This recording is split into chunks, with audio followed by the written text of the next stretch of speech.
تو یہ پہلے تو بیلٹ باکس چوری ہوتے تھے، اب جو آپ نے پہلے سوال میں کہا کہ اب تائید کنندہ چوری ہو رہے ہیں، تجویز کنندہ چوری ہو رہے ہیں، چوری ہونے سے مطلب اغوا ہو رہے ہیں، اور جو آپ نے کہا ہاں ایک بڑے وکیل کے سامنے جو ہے اس کے تائید کنندہ کو اٹھا کر لے کر وہ کہتے ہیں مجھے کیوں لے کے جا رہے، وہ کہتے ہیں میں قانون ہوں، اس نے کہا قانون کیا ہے، ہاں اس نے کہا میں قانون ہوں۔ تو جب انسان خود قانون بن جائے، مجسم قانون کا پیکر بن جائے، تو اٹ مینس کہ وہ عدالت بھی ہے، وہ جسٹس بھی ہے، اور وہ انصاف کا تمام ایک مجسم پیکر ہے۔ تو جب ایک تھانے دار، ایک اے ایس آئی، ایک ایس ایچ او جب خود کو کہے کہ میں مجسم انصاف ہوں، جسٹس ہوں، تو یہ تو سوچنے والی بات اس قاضی وقت کی ہے جو اس وقت ملک کے مختلف اپنا صوبوں میں اور مرکز میں، مطلب سپریم کورٹ میں، ہائی کورٹ میں اپنی سیٹوں پر ہیں، کہ ان کے لیے سوچنے کا وقت ہے۔ وہ ان سے پوچھیں کہ بھائی تو کہاں کا قاضی آ گیا، تو کہاں کا قانون آ گیا؟ ہاں ایک انسان کہاں قانون ہے؟ قانون تو وہ ہے جس کو وہ نافذ کر رہا ہے۔ تو اس وقت ملک میں قانون وہ ہے جو شاہ محمود قریشی کو پکڑنے کے لیے دروازے پر کھڑا ہے۔ ہم نے سنا تھا نا کہ قانون کے ہاتھ لمبے ہوتے ہیں، تو اب ہمیں سمجھ ہاں آئی کہ قانون کے ہاتھ جو لمبے ہوتے ہیں وہ ایکچولی اس طرح کے لمبے ہوتے ہیں کہ جہاں مرضی مار دیں اور جہاں مرضی چھوڑ دیں۔ یہ ہے قانون جو اس وقت پاکستان میں کوئی نافذ پوچھنے ہے کہ والا ہی نہ جس کی ہو۔ مرضی قدم پہنچ لو۔ اور مجھے کلدیپ نائر کا ایک داریہ یاد آ رہا ہے، جو انہوں نے جب اندرا گاندھی نے ایمرجنسی لگائی تھی تو انہوں نے اپنا ہاں ایڈیٹوریل لکھا تھا۔ اس ایڈیٹوریل میں یہ تھا کہ جب D P I defence of India rule لگا، تو وہ کہتا ہے کہ یہ ایک بڑا نحیف سا نزاع سا ایک مجسمہ کہ کہیں ڈھانچہ اٹھا کسی گندگی کے ڈھیر سے، اور اس نے قریب گیا تو اس میں جان پڑ گئی کہ یہ تو ایک بڑا مافیوں کا گروہ کھڑا ہوا ہے۔ اس نے ان کو ہاتھ ڈالا، اس نے اس کو ایک دھکا دیا اور وہ دور جا کے گرا۔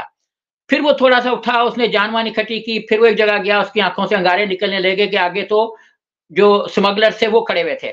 اس طرح مختلف جگہوں پہ جاتا گیا، دھکے کھاتا گیا، تھک ہار گیا، تو ایک رکشہ میں بیٹھ گیا اور اس نے رکشہ ڈرائیور کو پکڑ لیا، یہ کہتے ہوئے اس کی گردن دبوچ لی کہ تو نے پیٹرول بلیک میں خریدا ہے۔ تو ہمارا جو قانون ہے وہ اس پہ نافذ ہو رہا ہے جو بلیک میں خرید رہا ہے اور اپنی روزی کما رہا ہے، اس کو چھوڑ رہا ہے جو اس وقت ملک کے سب سے بڑے منصب پر، دیکھیں جس نے ملک کے سب سے بڑے منصب پر براجمان ہونا ہے، وہ ملک کے سارے سسٹمز کو چوری کر رہا ہے، سارے سسٹمز کو۔ پہلے تو بیلٹ باکس چوری ہوتے تھے، ووٹ چوری ہوتے تھے، اب تائید کنندہ اخبار ہیں، اپنا تجویز کنندہ اخبار ہیں، اب ایون وکیل اخبار ہیں۔ ایک گجرات کا دلچسپ واقعہ ہے ہاں کہ ایک وکیل جب اپنے طور پہ گیا تو چائے پلائی گئی، اس کو ریٹرننگ آفیسر نے چائے پلائی، اسی ڈی سی سی سی نے، جو بھی ہوگا، اور اس کے بعد جب اس نے کہا کہ میں تو پرویز لائی کا وکیل بن کے آیا ہوں، انہوں نے کہا چل اندر، اور وہ گرفتار ہو گیا۔ مطلب چائے پیتے پیتے ہی وہ جیل میں اندازہ چلا گیا۔ لگا، تو یہ مطلب اس وقت قانون ہے جو یہ مذاق ہے، بہرحال جی مذاق بن جی چکا ہے، قومی ریپبلک آف پاکستان بن چکا ہے۔ اچھا یہ مجھے ذرا بتائیں، ابھی آپ نے تھوڑی دیر پہلے ایک اشارتاً بات کی کہ جو انٹرنیشنل ہیومن رائٹس آرگنائزیشن ہے وہ خاموش ہیں۔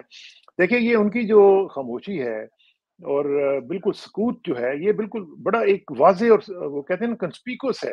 اس کو محسوس کیا جا رہا ہے کہ اتنی بڑی وائلیشنز ہو گئی ہیں، اور ہمارے ہاں کوئی مشروم گروتھ ہے این جی اوز کی اور آئی این جی اوز کی، یہ نہیں ہے کہ وہاں پہ موجود نہیں ہے، ساری موجود ہیں، لیکن ایسے انہوں نے وہ ہائبرنیشن میں چلی گئی ہوئی ہیں، ایسے یہ خاموش ہوئی ہوئی ہیں کہ ان کو ایسے لگتا ہے جیسے ان کے جو بابا جی ہیں انہوں نے ان کو منع کر دیا کہ آپ نے زبان بھی نہیں کھولنی، ہم جو کچھ مرضی کریں گے۔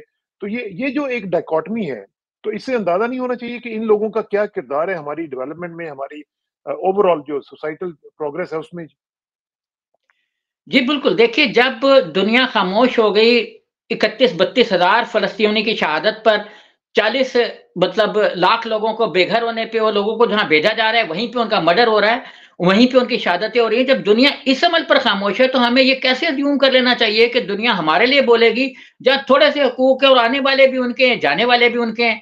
تو اس لیے یہ سوچنا کہ دنیا کو کچھ کہنا چاہیے ہمارے پہ۔ کل ایک جگہ مشاعرہ تھا، کل ایک یو ایم ٹی یونیورسٹی میں بڑا مشاعرہ تھا، وہاں ایک آدمی نے شعر پڑھا، شعر تو نظم تو ظاہر ہے پہلے لکھی ہوگی لیکن وہ ہمارے حالات پر بھی فٹ ہوتی ہے۔ کہتے ہیں نا کہ شاعر بڑے ویژنری ہوتے ہیں، تو وہ ویژنری شاعر تھے نذیر کیسر صاحب۔ انہوں نے ایک شعر پڑھا تھا کہ مجھے شعر تو نہیں یاد رہا، وہ اس کا مطلب یہ تھا کہ پاکستان اللہ تعالیٰ نے بنایا ہے، یہ ملک بنایا ہے اللہ نے، اور چلا بھی اسے وہی رہا ہے۔ تو مطلب اس ملک کو اللہ تعالیٰ ہی چلا رہا ہے۔ اور ایک اور شعر تھا کہ جو گر گیا ہے اس گرے ہوئے کی درخواست جو ہے وہ جب تک وہ خود کام نہیں کرے گا اللہ تعالیٰ نہیں سنے گا۔ یعنی جو آدمی اس وقت پاکستان میں زمین پر گرا ہوا ہے، جس کے حقوق کوئی نہیں ہے، جس کے حقوق سلب ہو رہے ہیں، قانون جو ہے وہ اندھا ہوا ہے، باقی صحیح معنوں میں اندھا ہوا ہے، محاورتاً نہیں، جو ایک اس کے اپنا انٹرنیشنل پرسیپشن ہے کہ قانون اندھا ہوتا ہے، میں اس کی اس وقت جو ہمارے نفاذ کی کیفیت ہے اس میں دیکھ رہا ہوں کہ قانون اس وقت اندھا ہو کر ایک ہی گروہ کو پکڑ رہا ہے. تو جب اس قسم کی سچویشن میں جو گرے ہوئے لوگ ہیں، پھنسے ہوئے لوگ ہیں، وہ خود اپنے لیے کام نہیں کریں گے تو اللہ تعالیٰ ان کی مدد نہیں کرے گا. علامہ اقبال نے بھی یہی کہا ہے نا. جی ہاں ہاں. تو یوں لگ رہا ہے کہ جیسے ایک الائنس ہے انٹرنیشنل فورسز کا، جس میں تمام آپ کے ہیومن رائٹس آرگنائزیشنز بھی اور ان کے بڑے بھی آ جاتے ہیں، اور ان کے ساتھ ہماری جو لوکل فیکٹرز ہیں، جو لوکل ایلیمنٹس ہیں، ان کا ایک انٹرنیشنل کنسنسس ہو چکا ہوا ہے کہ اس پارٹی کو آپ نے نہیں آنے دینا نو میٹر واٹ. تو کیا یہ امپریشن درست ہے؟ جی ہاں بالکل. دیکھیں یہ امپریشن بالکل 100% درست ہے، اور ساگر صدیقی نے بھی اس طرف اشارہ کیا تھا. آپ نے شعر سے آغاز کیا تو مجھے شعر آنا شروع ہو گئے ہیں کہ بے وجہ تو نہیں ہے چمن کی تباہیاں، کچھ باغباں ہیں برق و شرر سے ملے ہوئے. دیکھیں کچھ باغباں ہیں جو برق و شرر سے ملے ہوئے. برق کہیں واشنگٹن میں ہے، کہیں لنڈن میں ہے، کہیں اسٹاک ہوم میں ہوگی، کہیں ہیگ میں ہوگی. تو برق و شرر جو ہے ان سے ہمارے بھی کچھ باغباں ہیں جو ملے ہوئے ہیں، اور اس کے نتیجے دیکھیں وہی نکلنے ہیں جو ایک کسی نے آرٹیکل لکھا تھا، اور یہ ایک ویژن ہم پڑھ رہے ہیں کہ انٹرنیشنل کا پاکستان کے بارے میں پالیسی کیا ہے. خدا نہ خواستہ اس پر کہیں عمل وہ کرنے میں کامیابی نہ ہو جائیں. دیکھیں بار بار ایک انٹرنیشنل پرسیپشن سامنے آ رہا تھا کہ بلوچستان کی صورتحال کیوں خراب ہوتی جاتی ہے، کیوں مطلب گلگت بلتستان کے ایشوز ڈیولپ ہو رہے ہیں. اتنی زیادہ انفلٹریشن اس وقت انڈیا کی بلوچستان میں اس میں ہے، اور اتنی زیادہ انفلٹریشن گلگت بلتستان میں ہے کہ ہمیں اس پر آنکھیں کھولنی چاہیے، بجائے اس کے کہ ہم اندر ملک میں اپنے ہی قوم کے ساتھ لگے رہیں. تو ہمیں گلگت بلتستان اور ادھر ادھر دیکھنا چاہیے کہ وہاں کتنی انفلٹریشن ہے. دیکھیے جب ہمارے سادہ پوش لوگ ہمارے ہی قوم کے لوگوں کو اٹھائیں گے تو پھر مطلب ان کی جو ایک انٹرنیشنل پرسیپشن ہے وہ ختم ہو جائے گی، کم ہو جائے گی، کمزور پڑ جائے گی. میں جو ہمارے شہادتیں ہو رہی ہیں بارڈر ایریاز پر جہاں پہ ٹیررزم ہو رہا ہے 2-3 بیرونی ملکوں کی جانب سے، افغانستان سے، انڈیا سے، تو میں اس میں یہ دیکھ رہا ہوں کہ دیکھیں جب ہم اپنی نظر سرحدوں پر کم کر کے اندر زیادہ کر دیتے ہیں تو ظاہری بات ہے کہ باہر کم ہو جاتی ہے. جب ہماری جو ادارے ہیں، چاہے وہ سول ایجنسیاں ہوں، چاہے وہ کوئی اور ایجنسیاں ہوں، جب وہ اندر زیادہ ایکٹیو ہو جاتی ہیں، دیکھیں نا اب 1000 کینڈیڈیٹس کو ڈسکوالیفائی کرنے کا پلان ہے. آپ دیکھیں دیر یہ وہ جتنے بھی کے پی کے اپر جو سیمی ان کا ایریا تھا، سابقہ سیمی جو ٹرائبل ایریا تھا، وہ سارا کل ڈسکوالیفائی ہو گیا. باقیوں کا آج نام آ جائیں گے. تو ٹرائبل ایریا اور سیمی ٹرائبل ایریا تو انہوں نے سارا کا سارا دے دیا 3 other then P T I کو. اچھا اب جب اتنی توجہ ان اداروں کی ان پر ہے کہ اچھا تائید کنندہ کہاں پہ، فون کہاں سے کیا اس نے، اس کی لوکیشن کہاں پر ہے، تو اسی لیے میں سمجھتا ہوں کہ جو ہماری شہادتوں میں یکدم اضافہ ہوا ہے اس کی وجہ یہ ہے کہ ہمارے جو اپنا ادارے ہیں سول وہ ایک دم اندر زیادہ ایکٹیو ہو گئے، ان کو باہر زیادہ ایکٹیو ہونا چاہیے. تو میں پھر یہ درخواست کروں گا سبھی سے، آپ کے توسع سے، کہ اللہ کے واسطے ملک کے بارڈر ایریا کو زیادہ محفوظ ہونا چاہیے. انٹرنل تو سچویشن سنبھلتی رہتی ہے اور عوام اتنے بیوقوف ہیں کہ وہ غلط فیصلہ کر دیں. لیٹ دیم ڈیسائیڈ کہ الیکشن کیسے ہوں گے.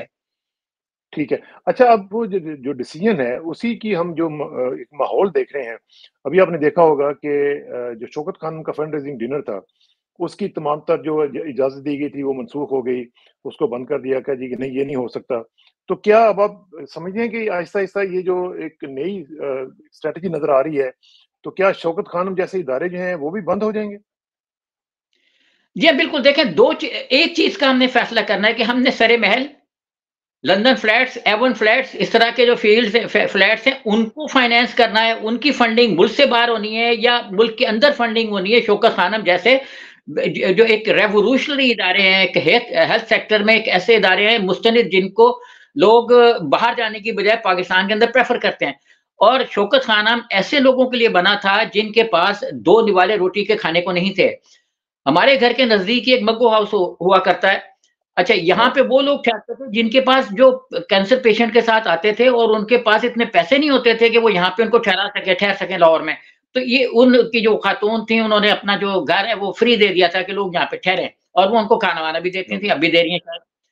تو مطلب ایک ایسا انسٹیٹیوشن تھا جہاں آنے والے کینسر پیشنٹ کے پاس 1 روپیہ بھی نہیں ہوتا تھا اور وہ اس اعتماد پہ آتا تھا کہ اس کو انٹرنیشنل لیول کا ٹریٹمنٹ ملے گا. آپ دیکھیں کہ اب ان کی دعائیں ہوں گی یا ان کی بد دعائیں ہوں گی. اور اگر ہم یہ سمجھتے ہیں کہ بد دعائیں بے اثر ہیں یا اللہ تعالیٰ ہے نہیں یا اللہ تعالیٰ دیکھ نہیں رہا، تو ہمیں یہ نہیں بھولنا چاہیے کہ اللہ تعالیٰ کی لاٹھی جو ہے نا، میں نے پہلے بھی ایک پروگرام میں کہا تھا 100% بے آواز ہے. تو شوکت خانم جیسے اداروں کو ختم کرنے کا مطلب یہ ہے کہ آپ ایون فیلڈ جیسے اداروں کی طرف فائنینسز کو بھیج رہے ہیں، اور لوگ یہ محسوس کر رہے ہیں، لوگ اس لیے ناراض بھی ہیں. دیکھیں لوگ اس لیے ناراض نہیں ہیں کہ عمران خان سے ان کی محبت کیا ہے یا نواز شریف سے ان کی نفرت کیا ہے. میں یہ کہنا یہ چاہ رہا ہوں کہ لوگوں کو یہ معلوم ہے کہ ایک گروہ ایسا ہے جو مجھ سے پیسے لے کے باہر جا رہا ہے، اور وہ اس وقت ٹاپ پر ہے. ٹاپ مینس جو لانے والے ان کی نظروں میں بڑا اچھا ہے. ایک گروہ ایسا ہے جو ملک کے لیے باہر سے پیسہ لایا، جائز طریقے سے ناجائز طریقے سے. میں جو کہہ رہے ہیں نا کہ وہ منی لانڈرنگ ہو گئی، منی لانڈرنگ اگر ناجائز بھی تھا تو ملک کے اندر ہے. اور امریکہ نے بھی اپنے ناجائز، دیکھیں سیف ہیونز کیا ہیں، سب سے زیادہ سیف ہیونز تو امریکہ کے زیر کنٹرول ہیں. جزائر جہاں جو سیف ہیونز کہلائے جاتے ہیں وہ 2 ملکوں کے زیر کنٹرول ہیں، ایک امریکہ دوسرا برطانیہ. اور ٹریلینز آف ڈالر کے سیف ہیونز وہاں پہ، اور خود لندن کی جو 1/3 آف دی پراپرٹی ہے وہ اس میں انویسٹمنٹ ہمارے جیسے پاکستانیوں اور مڈل ایسٹ کے لوگوں کی ہے. تو ہمیں یہ سوچ لینا چاہیے کہ وہ اپنے پیسے انلیگلی بھی اندر ٹرانسفر ہونے کی پرمیشن دے رہے ہیں. یہاں سے جو بریف کیس بھر کے جہاز کے جہاز گئے ہیں پچھلے دور میں بھی، پچھلے دور سے مطلب جو کیٹے کا دور تھا، وہ کون لے کے گیا تھا؟ آیان علی جو ہے یہ ہماری اداکارہ جو ہے، یہ کن کے لیے پیسے کام کرتے رہی ہیں اور ان پہ کیس بنانے والے مرد بھی ہو گئے. تو ہمارا جسٹس سسٹم، ہمارا جوڈیشل سسٹم اتنا زیادہ کرپٹ اور کولیپس ہو چکا ہے کہ وہ انصاف دینے کی بجائے انصاف، وہ کہتا ہے اللہ تعالیٰ کے پاس چلے جاؤ، وہاں سے انصاف لے لو، اور وہاں سے انصاف ہوگا. جی ہوگا تو صحیح. اچھا یہ جو پچھلی دفعہ بھی بلکہ آپ نے ذکر کیا تھا وہ ڈینٹونک کا اور ڈڈو چارجر کا بھی، یہ ڈینٹونک کے جو 7 حلقوں میں سے وہ آ رہے ہیں تو ان کا کیا بنا ہے؟ کیا لیٹسٹ رپورٹ ہے اس کے حوالے سے؟ وہ آپ نے پڑھی ہوں گے نا، بڑی بک ہے 7 سیز اور 7 پیراڈائز، اور یہ وہ تو وہ 7 پیراڈائز میں جانے کی کوشش کی، 7 حلقوں میں ان کے نزدیک جنت تھے. وہ جہاں بھی گئے ان کو جوتے پڑ گئے، اور خود مسلم لیگ کے ہی نون کے ہی کینڈیڈیٹس نے ان کو مار پیٹ کے بھگا دیا. وہ کہیں دستگیر کے حلقے میں گھس گئے، کہیں کسی کے حلقے میں گھس گئے، کہیں لاہور میں نون کے حلقے میں گھس گئے، علیم خان کے حلقے میں گھس گئے. تو جہاں بھی وہ گئے ان کو مار شار پڑی، اور ان کے ساتھ تو وہ ہو گیا جو وہ اپنی زبان درازیاں کرتے تھے اس کا نتیجہ نکل گیا. اور اس وقت وہ جیسے اپنا خلا میں ہوتا ہے نا جہاز، ہوا میں معلق ہے، گریوٹی ہے کوئی نہیں، تو زمین پہ قدم نہیں رکھ سکتے. وہ اس وقت زمین پر کہیں بھی نہیں ہے. تو ان کو ان کی زبان درازی کا صلہ مل گیا ہے. اور یہ بڑا المیہ ہوگا اگر وہ خدا نہ خواستہ سینٹ میں پہنچ جائیں. نامینیشن ابھی سینٹ کی تو اگلے مہینہ ہونی ہے نا. اگر وہ خدا نہ خواستہ سینٹ میں پہنچ گئے تو آپ دیکھیں جو آئین کی کتاب پڑھ کے انگلی دکھا رہا تھا نا، آئین کی کتاب پڑھ کے جو انگلی دکھا رہا تھا، وہ آدمی اگر اسی آئین کی کتاب کے زیر سایہ منتخب ہو کے سینٹ میں پہنچ جائے گا تو کس طرح کا قانون بنائے گا؟ یہ لوگوں کو سوچنا چاہیے، اور جو نامینیٹ کریں گے ان کو آنکھیں کھول کے دماغ کو روشن کر کے اس کے فیصلہ کرنا چاہیے. جی آپ نے زبان کا ذکر کیا، زبان کا جو اثر ہے، اور اسی طرح آپ اکثر بات کیا کرتے ہیں مکافات عمل کی. سہیب بھائی یہ مجھے بتائیں کہ پاکستان کی سیاست میں آپ کو مکافات عمل کہاں دکھائی دے رہے ہیں؟ دیکھیے عملی طور پر تو مکافات عمل اللہ تعالیٰ نے اپنے نظام کو اس پاکستان میں پورے طور پر ظاہر کیا ہے. دیکھیں نون لیگ کو لیول پلینگ فیلڈ جو وہ چاہ رہے تھے ملنے کے باوجود ابھی بھی نون لیگ کے اندر پھٹے ہیں. دیکھیے چیزیں جب فرعون جب بہت زیادہ طاقتور ہو گیا تھا تو اللہ تعالیٰ، اور اس نے کہا کہ دوسروں کے گھروں میں جتنے بھی بچے پل رہے ہیں ان کو مار دو حضرت موسیٰ علیہ السلام کے شہادت کے لیے. تو جب انہوں نے کہا تو اللہ تعالیٰ نے فرعون کے گھر میں موسیٰ کو پرورش دلوا دی. تو ابھی دیکھیں کہ اس وقت نواز شریف کے گھر میں ان کی فیملی میں اتنا اختلاف رائے ہے کہ وہ ابھی تک ٹکٹوں کا فیصلہ نہیں کر سکے. یہ مکافات عمل ہے کہ ان کے گھر کے اندر ہی لڑائی پڑ گئی ہے کہ آپ شہباز شریف ایک طرف کھڑے ہیں، حمزہ شریف ایک طرف کھڑے ہیں، مریم جو بڑے بھائی بہن کے رشتے میں جڑی ہوئی تھیں وہ اس وقت سب سے زیادہ مخالف ہیں اپنے حمزہ بھائی کے. تو مکافات عمل ان کے اندر سے شروع ہو چکا. آپ دیکھیں جس نے حکومت گرائی جو صدارت کے کینڈیڈیٹ تھے سب سے بڑے مولانا فضل الرحمان صاحب، اس وقت وہ بالکل جس کو کہتے ہیں نا کھڈے لائن ہے، ایک ہوتی ہے نا لائن، ایک کھڈے لائن ہوتی ہے، تو یہ کھڈے لائن ہے. ان کو یہ اس وقت میرے خیال میں ان کو کے پی کے میں 2-4 وزارت دے کر ان کو کہا جائے گا بھائی آپ صبر کرو. باقی کشمیر کمیٹی تو ہے کشمیر کو تباہ کرنے کے لیے، کشمیر کے مسائل کو اپنا ڈمپ کرنے کے لیے. فضل الرحمان صاحب کیوں نہیں جائیں گے کشمیر کمیٹی میں؟ آپ نے فضل الرحمان صاحب کا ذکر کیا تو ان کے بیٹے کی شادی جو ہوئی اس میں ہم نے دیکھا کہ بڑی ایک کنسپیکوس ایبسنس تھی جو کہ نواز شریف صاحب کی تھی. وہ کیوں نہیں گئے اس میں؟ انہوں نے کیوں شرکت نہیں کی؟ اور پھر ساتھ ساتھ یہ بھی بتائیں کہ اس حکومت گرانے والی جو ایک اہم شخصیت ہے وہ لگتا یوں ہے کہ جیسے اگلے انتخابات سے آؤٹ ہونے والی ہیں. وہ کون ہے؟ دیکھیے بات یہ ہے کہ ایک تو فضل الرحمان صاحب نے جب پی ڈی ایم بنایا تو ان کا ایک خواب تھا ہمیشہ سے، جو ان کا خیال تھا کہ میں چونکہ پی ڈی ایم کا صدر بن گیا ہوں تو اب یہ چونکہ پورے پاکستان کی نمائندہ ہے تو میں پورے پاکستان کا بھی صدر بن سکتا ہوں. یہ ان کا ایک پرسیپشن خود سے خود ڈیولپ ہو گیا. ہو جاتا ہے نا جب آدمی اس طرح کا ہو جائے تو ڈیولپ ہو جاتا ہے. ہمیں بھی ہو سکتا ہے اگر میں کہیں پی ڈی ایم کا صدر بن جاؤں تو میں بھی سوچوں گا یار اب تو پاکستان کی صدارت ہونی چاہیے. کیا تو مشکل ہے. وہ اچھا اب نواز شریف کے اپنے ذہن میں پاکستان کی صدارت ہے اور جو دوسرے پی ڈی ایم کے بڑے لیڈر تھے سیاستداری ان کا اپنے ذہن میں صدارت ہے. تو یہ اب جھگڑا شروع ہوا جو گھر کے اندر سے لڑائی ہوئی اس میں پی ڈی ایم کے اندر اتنی شدید لڑائی ہو گئی کہ تینوں جماعتیں جو ہیں وہ الگ الگ فوٹنگ پر ریلوے لائنوں کی طرح ڈفرینٹ پیرالل بالکل جا رہی ہیں جن میں اتحاد کا امکان بالکل ناپید ہو چکا ہوا ہے. تو اب اس لیے نواز شریف نے وہاں پہ ایبسنس اپنی شو کی اور اپنی پاور بتائی کہ تم کیا چیز ہو، تم کچھ بھی نہیں ہو، زیرو ہو، تو میں تمہیں جو دوں گا تمہیں مل جائے گا. ان کے ساتھ ایک معاہدہ ہوا تھا کہ ان کو ایون پنجاب میں کیونکہ جے یو آئی پنجاب میں ابھی تک کوئی قابل ذکر سیٹ نہیں لے سکی، پرانے زمانے میں لی ہوگی تو اب نہیں.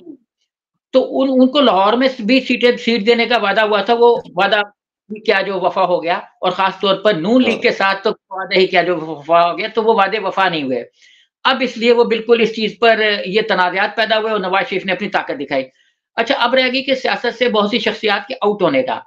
ابھی آپ دیکھیے کہ شہباز شریف صاحب کراچی میں کھڑے ہیں، اگر وہاں پہ کچھ نہ ہوا تو شہباز شریف صاحب سیدھے کے سیدھے آؤٹ ہے اور ان کو پنجاب سے آؤٹ کیا جائے گا. دیکھیے جو الیکشن ہوئے تھے اپنا ماشاء اللہ کے زمانے میں بھی اور ایون اس کے بعد بھی، تو الہی بخش سومرو وزیر اعظم کے عہدے کے امیدوار تھے وہ آؤٹ ہو گئے. جتنے بھی بڑے بڑے عہدے کے لوگ تھے وہ سارے کے سارے عام انتخابات میں ہار کے چلے گئے. تاجپور خاندان کے بڑے لوگ ہار گئے اپنا. تو اس لیے یہ جہاں تک ہوگا نا، اب نواز شریف کا اگر ہوڑ بہت زیادہ مضبوط ہو گیا ان کی آنے والے دنوں میں مزید، کیونکہ جو ہمارے ادارے ہیں ان کی محتاجی نواز شریف کی بیساکھی بنے میں ان پہ بڑھتی جا رہی ہے، کیونکہ عمران خان کے ساتھ ان جو دوریاں ہیں وہ مسلسل بڑھ رہی ہیں، بجائے اس کے کہ وہ کم ہوں وہ بڑھتی جا رہی ہیں، کیونکہ ظلم بڑھتا جا رہا ہے نا، گرفتاریاں بڑھتی جا رہی ہیں، تائید کنندگان گرفتار ہوتے جا رہے ہیں. تو جو یہ عمل ہو رہا ہے، شاہ محمود قریشی کے گریبان پہ ہاتھ گئے ہوئے ہیں، تو ایون عمران خان کے خاندان کے گریبان پہ ہاتھ گئے. جب خاندان کا سربراہ اندر ہے، ان کو دیکھیں نا، آپ نے کہا تھا کزن کی ڈیتھ پہ میں نے کہا تھا نہیں آنے دیں گے، نہیں آنے دیا انہوں نے. تو یہ تو یہ جب خاندان میں دوریاں، خاندان سے مطلب کہ جب پی ٹی آئی کی دوریاں بڑھ رہی ہیں تو یہ اب صلاح کے امکانات ختم ہوتے جائیں گے. جو لوگز یہ کہتے پھر صلاح ہوگی فلانا ہوگا، بڑا اپسیٹ ہونے والا ہے 4 گھنٹے میں 8 گھنٹے میں، یہ سب فضول باتیں ہیں. کوئی اپسیٹ اس طرح کا نہیں ہونے والا. بالکل ایک پیٹرن پہ موجودہ جو دور ہے نگران ایک پیٹرن پہ چل رہے ہیں جو انہوں نے لائن طے کی ہوئی ہے، لیکن بیچ میں اللہ تعالیٰ ان کے پیٹرن کو کہیں کہیں ڈینٹ مارتا رہتا ہے، جس سے ان کو نئی اسٹریٹجی بنانی پڑتی ہے، پھر ایک ڈینٹ پڑ جاتا ہے، پھر ان کو نئی اسٹریٹجی بنانی پڑتی ہے. تو یہ اسٹریٹجی کا کھیل ہے جو انتخابات کے نتائج تک چلے گا. اور جو شہباز شریف جو اپنا ایون نواز شریف کے اندر کا خاندان اور جو بڑے بڑے لوگ وزارت عظمیٰ کے کینڈیڈیٹ ہیں وہ سارے کے سارے الیکشن ہار جائیں گے، یہ میں آپ کو بتا دوں. یہ تو عجیب بات ہے. اچھا ساتھ ساتھ یہ بھی بتائیں کہ آپ نے انٹرویو سے پہلے بھی مجھے بتایا تھا کہ دنیا میں آپ آئندہ چند مہینوں میں آپ بہت بڑا کوئی انتشار دیکھ رہے ہیں، افتراق دیکھ رہے ہیں. کیا ہونے کیا جا رہا ہے؟ پاکستان کہاں پہ کھڑا ہوا ہے اور کیا پاکستان اس طوفان میں سے نکل سکتا ہے، اس کی کشتی نکل سکتی ہے؟ کوئی اس طرح کی چانسز ہیں آپ کو نظر آتے ہوئے؟ دیکھیے یہ جو 2024 آنے والا نا، میں کوئی نجومی تو نہیں ہوں لیکن میں نے اس پہ بہت سے لوگوں کو سنا دیکھا جو ایون پریڈکشنز کرتے رہے ہیں اور بہت سی پریڈکشنز ان کی صحیح بھی ہوئی ہیں. مثلا ایک امریکن جن کو کہتے ہیں نا کہ وہ کوئی سائیکک اسپیشلسٹ ہیں کہ ان کو اوپر سے آمد ہوتی ہے کوئی ایسے مطلب فورس ہی کر لیتے ہیں 6 سینس یا 7 سینس ان کی بہت اسٹرانگ ہے. تو اچھا تو اب ایسے جو لوگ ہیں انہوں نے کی تھی 8-9 سال 4-5 سال پہلے کہ نریندر مودی 3 انتخابات جیتیں گے، مطلب مسلسل 2024 تک وہ برسردار رہیں گے، تو وہ ہو گئے. اچھا اب اسی طریقے سے جو انہوں نے پریڈکشنز کی تھیں ایون اس کے پوٹن کے بارے میں وہ بھی ٹھیک تھیں. انہوں نے پریڈکشنز کی تھی کچھ لوگوں نے کہ ڈیموکریٹس برسردار آ جائیں گے، حالانکہ ٹرمپ کا بڑا شور ہوگا تھا. اور اگر آپ پبلک کے ووٹ دیکھیں تو ٹرمپ کے ووٹ کم نہیں ہوئے، اس کے ووٹوں میں بھی اضافہ ہوا ہے. تو مطلب ٹرمپ کی پاپولرٹی کے تو یہ چیزیں جو انہوں نے پریڈکشنز کی تھیں، اب وہ یہ کہہ رہے ہیں کہ یہ والا سال جو ہے 2024 یہ بہت زیادہ خطرناک سال ہے انسانی حقوق کے ڈپریشن کے حوالے سے کہ یہ ایک بڑا ڈپریشن آئے گا، جیسے فائنینشیل ڈپریشن ہوتا ہے نا، اس طرح کے پریڈکشن اب ایک مورل ڈپریشن آئے گا، اور مورل ڈپریشن کا آغاز ہم چند مہینہ پہلے فلسطین میں دیکھ چکے ہیں کہ اتنا قتل عام ہوا. اس سے پہلے ہم انڈیا میں دیکھ چکے ہیں کہ منی پور میں کتنا بڑا ایک ہیومن رائٹس کا ڈپریشن آیا. ایک عورت 2-3 بچیوں کا برہنہ ڈانس ان کو سڑکوں پر لے جایا گیا، لیکن سوسائٹی ہماری بھی اور ایون جو مسیحی خاندان سے وہ تعلق رکھتی تھی، تو مسیحی جو گروپ تھے وہ بھی چپ رہے، اور جو ان کے مذہبی امور کی آزادیوں کے اپنا رومنگ امبیسڈر ہیں وہ بھی خاموش رہے. خاموش تو نہیں رہے، مطلب آواز اٹھائی وہ بڑی کمزور تھی. کسی اہمیت کے فورم سے ان پر آواز نہیں اٹھائی گئی، کوئی ان کی سینٹ کی سب کمیٹی کا اجلاس نہیں ہوا اس موضوع پہ. حالانکہ پاکستان میں اگر کوئی انسیڈنٹس ہوں تو سینٹ کی سب کمیٹی کے اجلاس بیٹھ جاتے ہیں، کانگریس کے سب کمیٹی کے اجلاس بیٹھ جاتے ہیں، اس موضوع پر نہیں ہوا. تو میں یہ مانتا ہوں کہ ایک بڑا ڈپریشن آئے گا. اور پاکستان جو ہے، ہم چونکہ خود ایسے حالات پیدا کر رہے ہیں کہ ہم قوم کو مایوس کر رہے ہیں. دیکھیں اس وقت میں نے کسی ایک جگہ پہ کہیں ایک نام آیا کہ میں ایک ذکر کرنا چاہوں گا، یہ بات میں فلانے کے بارے میں مخصوص کرنا چاہ رہا ہوں، عمران خان کے بارے میں، تو اس ہال میں اتنی کلیپنگ ہوئی کہ بیان سے باہر ہے. تو مطلب جب پورا ہال کے کوئی اس چیز پہ کلیپ کر رہا ہو کہ عمران خان پہ ظلم ہو رہا ہے یا اس کے حق میں کوئی بات ہونے والی ہو تو اس پہ کلیپنگ ہو، تو اٹ مینس کہ یہ ہوا کا رخ ہے. اور اگر ہم ہوا کے مخالف چلیں گے تو کشتیاں جو سمندر کی لہروں کے مخالف چلتی ہیں وہ کتنی منزل پر پہنچ پاتی ہوں گی، کتنی. آپ اس کو سوچئے کہ جب ہم ایک اپنا کمزور سا جہاز جس پر 120 ارب روپے 120 ارب ڈالر کا لون ہے، وہ ہم ایک مجدار میں اتار رہے ہیں جہاں چاروں طرف سے طوفان آیا ہوا ہے، اور ہم پھر ہوا کی لہروں کے برق اس کو ڈال دیں تو کیا حال ہوگا ہمارا. تو میں فلسطین، کشمیر اور اس کے بعد پاکستان کو ایک ہی سطح پر دیکھتا ہوں. اللہ اکبر. اچھا آخر میں صرف مجھے بتائیں کہ ایک بڑی بلکہ میں تو سمجھتا ہوں کہ ایک ریلیف ملا ہے پاکستان کو، اور وہ یہ ہے کہ پاکستان کے اولمپک ایسوسی ایشن کے جو سربراہ تھے جناب عارف حسن صاحب، lieutenant general retired Arif Hasan صاحب، وہ 18 سال کے بعد اب مستعفی ہو گئے ہیں الحمدللہ، اور انہوں نے جان چھوڑی ہے اس ایسوسی ایشن کی. کیونکہ میں پچھلے دنوں بھی دیکھ رہا تھا کہ ایک چارٹ بھی سامنے آیا تھا، میرے خیال ہے شاید احسن اقبال صاحب نے دیا تھا، کہ کس طریقے سے جو انڈین اولمپک ایسوسی ایشن ہے اس کے ریزلٹس اوپر کی طرف گئے ہیں، اور کس طریقے سے ہمارے جو ہیں وہ ڈپ ہوئے ہیں اور ڈائیو ڈاؤن کیا ہے انہوں نے. اور اس میں ان صاحب کا کیا رول تھا. میرا خیال ہے کہ پوری قوم کو شکر ادا کرنا چاہیے کہ آج فائنلی امریکہ میں چلے گئے ہیں، اور امریکہ میں ان کا میرا خیال شاید کچھ وہ بھی انہوں نے صحت کی بنیاد پہ کوئی مہربانی کی ہے، ورنہ شاید وہ کبھی نہ کرتے. آپ بھی ذرا فالو کرتے رہیے. 18 سال کے بعد مشرف چلا گیا، باقی لوگ چلے گئے، ضیاء الحق 9 سال کے بعد چلا گیا، 11 سال کے بعد، یہ 18 سال نکال گئے. جی بالکل. دیکھیے صرف اولمپک ایسوسی ایشن کے عارف حسن نہیں تھے، اور بھی لوگ تھے جو بڑا عرصہ گزار کے گئے. شاہ صاحب تھے، وہ بھی بڑا لمبا عرصہ گزار کے گئے، اور لمبے عرصے تک انہوں نے تمام ایسوسی ایشنوں کی تباہی کی، بربادی کی ذمہ داری نہیں قبول کی. آپ دیکھیں انہی کے زیر سایہ ہماری اپنا فٹ بال فیڈریشن پہ پابندی لگی، ہمارے کرکٹ کا زوال آیا، ہر چیز کا. ان کا بیسیکلی تو ان کا کام ساری سپورٹس کو کرنا ہے. اولمپک گیموں میں ہم بہت برے طریقے سے پسماندگی کا شکار ہوئے ہیں. تو لیکن آپ خوش ہو رہے ہیں نا، خوش نہ ہو کیونکہ ان جیسا کوئی اور آ جائے گا. ہماری ایک میں نا سویب بھائی، مجھے ایسا لگتا ہے جیسے ہم لوگ مینٹلی سک ہیں کہ ہمارا اگر کوئی کسی عہدے پہ آ جاتا ہے پھر اس کا وہاں سے ہلنے کو دل نہیں کرتا. یہ ہماری پتہ نہیں کیا مصیبت ہے کہ پوری دنیا میں لوگ ریوالو کرتے ہیں، چلے جاتے ہیں، آگے جاتے ہیں، پھر آگے جاتے ہیں، پتہ یہ یہاں پہ آ کے اسٹک ہو جاتے ہیں جہاں پہ بھی بیٹھتے ہیں. ہم چونکہ نئے خون کو جگہ نہیں دیتے، اس لیے ہمارے پاکستان میں ڈیولپمنٹ نہیں ہو رہی. کسی بھی شعبے میں آپ دیکھیں کہ ہر شعبے میں ہم یہ سمجھتے ہیں، دیکھیں نیب ہے، ریٹائرڈ آدمی آئے گا، کیوں نیا آدمی نہیں آ سکتا؟ آپ دیکھیں کہ جی ایون جو بھی ایسے جتنے بھی کمیشن بنتے ہیں، کیوں مطلب وہ آئے گا، جتنی بھی ٹاسک فورسز ہیں، یا تو بیوروکریسی آئے گی جو ایک جگہ ناکام ہوتی ہے. دیکھیں ایک سیکریٹری ایریگیشن اگر ناکام ہو گیا ہے تو وہی secretary irrigation project management unit بن کے وہاں پہ لاکھوں روپے کمانا شروع ہوئے تھے. 56 کمپنیاں بنی تھی جو بڑا مشہور کیس تھا. تو یہ کمپنیوں میں وہی لوگ براجمان ہو گئے جو اپنے ڈپارٹمنٹ میں ناکام تھے.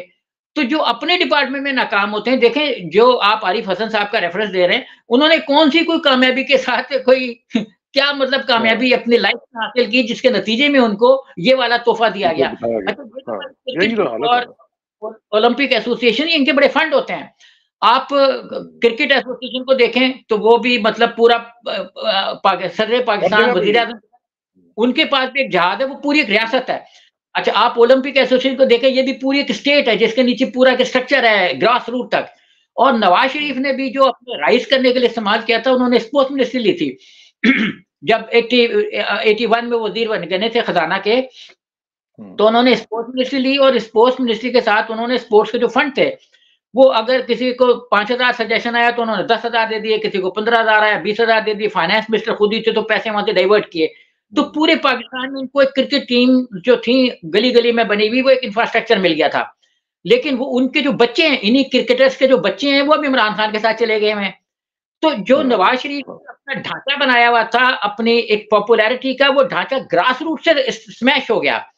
جب گراس روٹ سے سمیش ہو گیا تو وہ اب ہوا میں ہو گئے کہ اوپر تو ان کے ہے ہی نہیں، وہ ووٹ ڈالنے والے ہے نہیں، کچھ مر گئے میں، کچھ ریڈنڈنٹ مینس وہ ایکٹیو نہیں رہے، گھر کے اندر ہیں، بیساکھیوں پر ہیں. تو یہ ان کی نیچے سے جو پارٹی تھی وہ عوام سے کھینچ لی ایک دم عمران خان نے. اس لیے یہ اب ان کے پاس نہ ورکر ہے، نہ ان کے پاس کینڈیڈیٹس ہیں. باقی ڈنڈا تو ہے، تو ڈنڈے بھی کھڑے ہو جاتے ہیں، کھمبے کھڑے ہوں گے، وہاں ڈنڈے کھڑے ہو جائیں گے، ان کو ووٹ پڑ جائیں گے. صحیح بات. اس کے اوپر ہم اپنا سلسلہ جنبانی جو ہے وہ جاری رکھیں گے، گفتگو کا سلسلہ بھی جاری رہے گا. اور ونس اگین آج آخری دن ہے سال کا، تو سب لوگوں سے دعا ہے، دعا کی گزارش ہے سہیب بھائی آپ کے ساتھ بھی، کہ اگلے سال کی دعا کریں کہ ہمارے لیے اچھی خبریں لے کے آئے اور پاکستان کے لیے کچھ بہتریاں ہم نے نظر آ سکیں. اللہ کرے کہ ایسا ہو سکے. پتہ نہیں اب امید ہے کہ نہیں ہے، لیکن اللہ کرے، دعا تو کی جا سکتی ہے. ٹھیک ہے نا سہیب بھائی؟ تو انشاءاللہ ملاقات ہوگی جی. Thank you very much for your time. السلام علیکم.